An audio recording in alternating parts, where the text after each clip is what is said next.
Eh bien, salut à tous, c'est Poney et j'espère que vous allez bien. On se retrouve tout de suite pour la présentation du HK45 Tactical de chez Marui.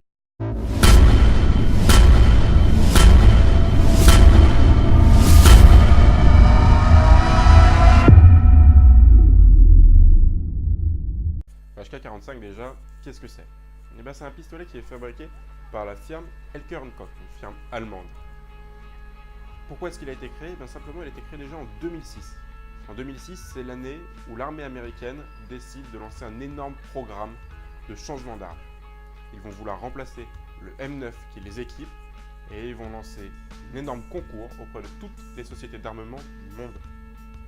Et bien, le HK45, c'est la réponse de HK pour ce concours. On va voir par exemple émerger en même temps le MEP9 de Smith & Wesson, le PX4 Storm de chez Beretta. Voilà, là c'est vraiment une arme qui est construite pour.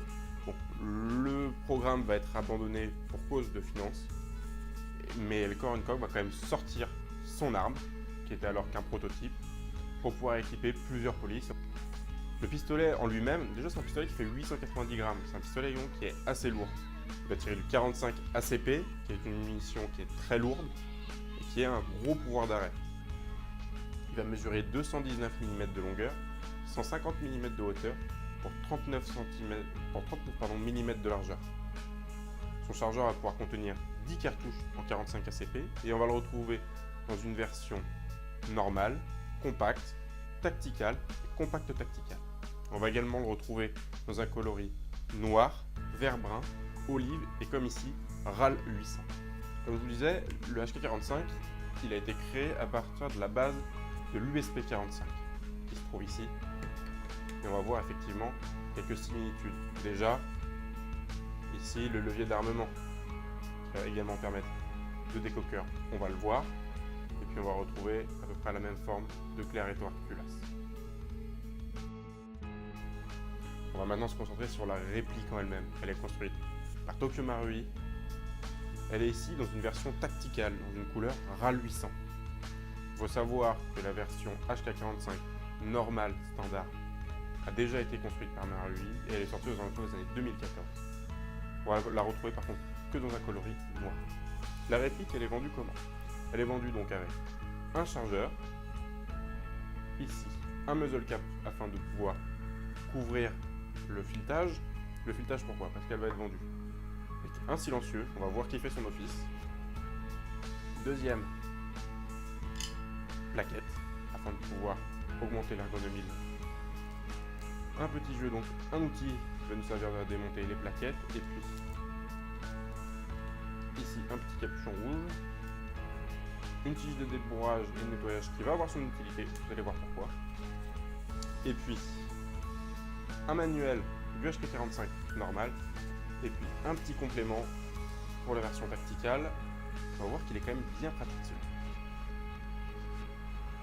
Même si habituellement on ne s'y intéresse pas, je vais quand même vous montrer quelque chose qui se trouve dans le manuel. Donc c'est le petit feuillet qui est fait pour le tactical.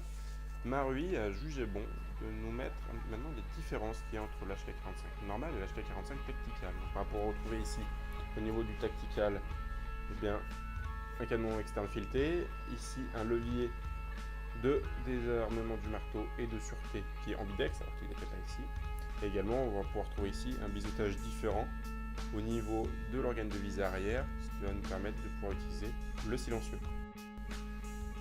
Alors on va enfin passer à la réplique. Alors la réplique, elle est ici donc en deux tons, couleur RAL 800, ce que j'ai dit, ce qui va correspondre un petit peu à du Dark Earth, et avec une culasse noire et un canon noir. On va d'ailleurs ici retrouver la jonction qui est faite donc, pour la version tacticale et pour la version normale. On a deux tons différents, c'est pas ça qui va bien se voir. Donc, comme vous avez pu le voir, il s'agit ici d'un GBB, donc avec une culasse qui bouge et qui va pouvoir venir se bloquer en fin de chargeur.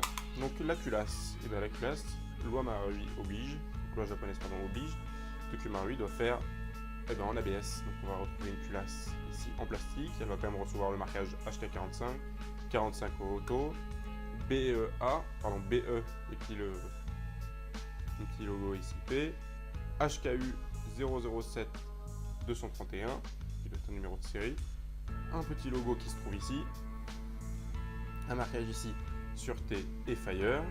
De l'autre côté, on va retrouver pareil, loi japonaise oblige, un petit Tokyo Marui Made in Japan. On va retrouver ici HK45 Auto, et puis avec le numéro de série de la réplique, à voir s'il est unique ou pas. Puis ici, le marquage ASGK. On va également retrouver ici un petit Warning Refer to Owner's Manual. Ici à nouveau le numéro de série. Et puis un HK45 ici et ici sur la poignée. On va maintenant parler de l'ergonomie de la réplique. Alors l'ergonomie, elle va être très bonne. On a une poignée qui est ici sculptée, et même les petites mains, grâce à la pièce qui se trouve ici, vont pouvoir parfaitement aller sur cette réplique. Ce qui n'était pas le cas, je rappelle, avec l'HK45. On peut vraiment voir déjà la différence de teinte. Et puis bon, voilà, on est sur quelque chose qui est un petit peu plus ergonomique. Grande nouveauté aussi de la part de HK, donc qui est reproduit parfaitement par Marui, ça va être ici la claire étorculace. On la retrouve ici, on la retrouve également ici, et tout à fait fonctionnelle. Également ici le levier de sûreté, et qui fait également office de décoquing, qui est parfaitement ici, qui est parfaitement utilisable des deux côtés. On a ici le bouton de crochet de chargeur, quelque chose qui commence à être très connu de chez HK, mais qui est parfaitement ambidex. Donc on a une réplique longue et qui est parfaitement ambidex. Ça donne un vrai plus. Une nouveauté également chez HK, ça va être ici le rail Picatinny. Effectivement, sur les autres armes et répliques produites par HK, on avait un rail propriétaire. Ici, Elker & Koch nous donne la possibilité de venir pouvoir y mettre l'accessoire qu'on souhaite. Alors, ça parfaitement, on va pas avoir de jeu. Une lampe. Et c'est un véritable plus. On va maintenant parler du chargeur. Alors le chargeur en métal avec des lips en plastique et une planchette élévatrice ici qui est en plastique. Il va recevoir le petit marquage .45 ici, un marquage ici allant de 3 à 10, 10 qui est la quantité maximum de cartouches que peut contenir vrai chargeur, et puis ici un petit Tokyo Marui Made in Japan. Il faut savoir que le chargeur de HK45 Marui est parfaitement compatible avec cette réplique d'HK45 Tactical.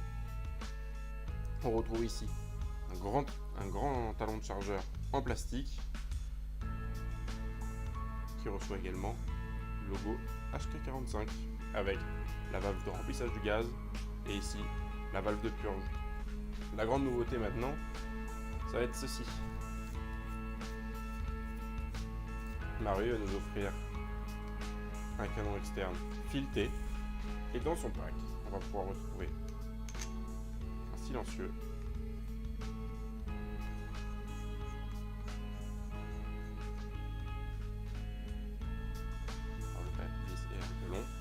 et voilà, et là ça va complètement changer la tête de la réplique. Ça va lui donner un look beaucoup plus opération spéciale et une fois combiné avec une lampe, lui donner un look assez agressif. Personnellement, j'apprécie. On va se mettre le petit chargeur et voilà. On va maintenant passer au démontage de la réplique. Alors pour démonter la réplique, il va déjà falloir enlever le muzzle cap, enlever le chargeur, et donc Marui nous dit de reculer la culasse jusqu'à ce que l'encoche arrive au niveau de la claire étorculace et de se servir de l'outil, donc ici la tige de débourrage, afin de venir retirer la claire étorculace. On va pouvoir maintenant l'enlever et donc avec un mouvement franc vers l'avant pouvoir retirer la culasse. On va ici retrouver la tige guide et son ressort. On va essayer de l'enlever facilement, ça part tout de suite. Quelque chose d'assez particulier, hein. Marui va innover. Et puis retirer le canon externe et le canon interne. Voilà. a ici le réglage du hop-up avec une petite ici réglage, une petite molette qui a un petit peu de jeu par contre, qui va nous permettre de régler le hop-up sans démonter la culasse. De ce côté, on va retrouver la culasse avec le nozzle. Et donc pour remonter, il me suffit de faire l'opération inverse. Hop, ramener la culasse en arrière.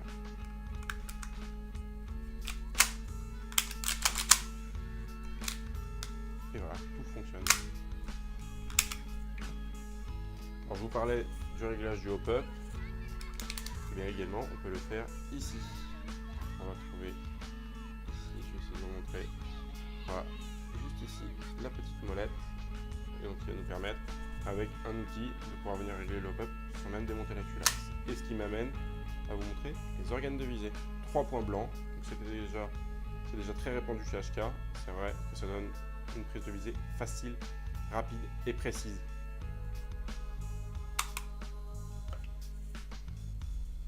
Alors petit bonus, si la réplique de l'HK45 elle reprend un petit peu l'USP 45, on va retrouver des choses qui ne sont pas compatibles.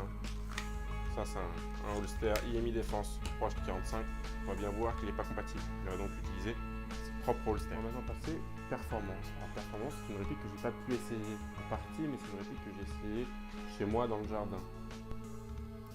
On va avoir une trentaine de mètres de portée précise. Ça, c'est vraiment la signature de chez Marui. On a une très bonne portée, une très bonne précision, sortie de boîte. On va avoir une puissance également un petit peu faible, en dessous des 300 fps. Alors, on va voir un petit peu ce que ça donne en live. Donc, pas dit, mais bon.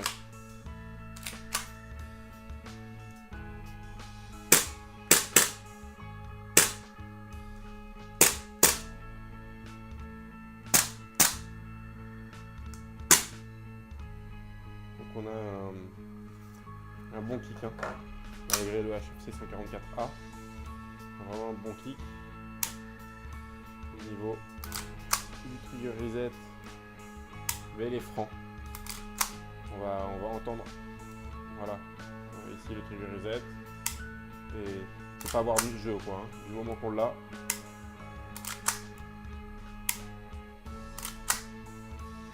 Voilà, là il y a le trigger reset. Voilà, c'est une détente qui est vraiment franche, qui rend bien. Alors, en double action, on a une détente qui est très longue. Et puis, ça va être assez compliqué de venir trouver le point de décrochage. Alors, on va essayer ça avec un silencieux. Venir débloquer ici le muzzle cap. Je vais glisser, pardon. Venir visser le silencieux.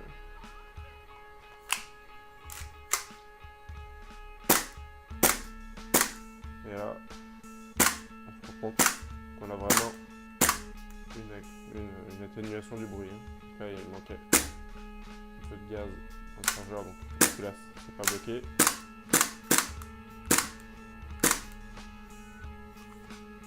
On va se mettre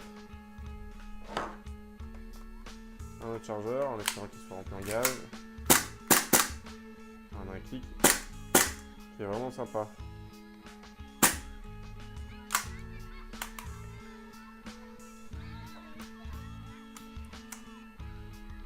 Avec la lampe, voilà ce que ça donne.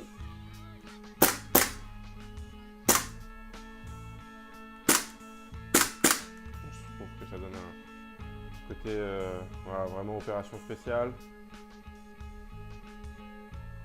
Le silencieux, il aide bien. Cette vidéo review est maintenant terminée. J'espère que je vous en ai appris un petit peu plus sur cette réplique. Il ne me reste plus qu'à vous remercier et jouez bien.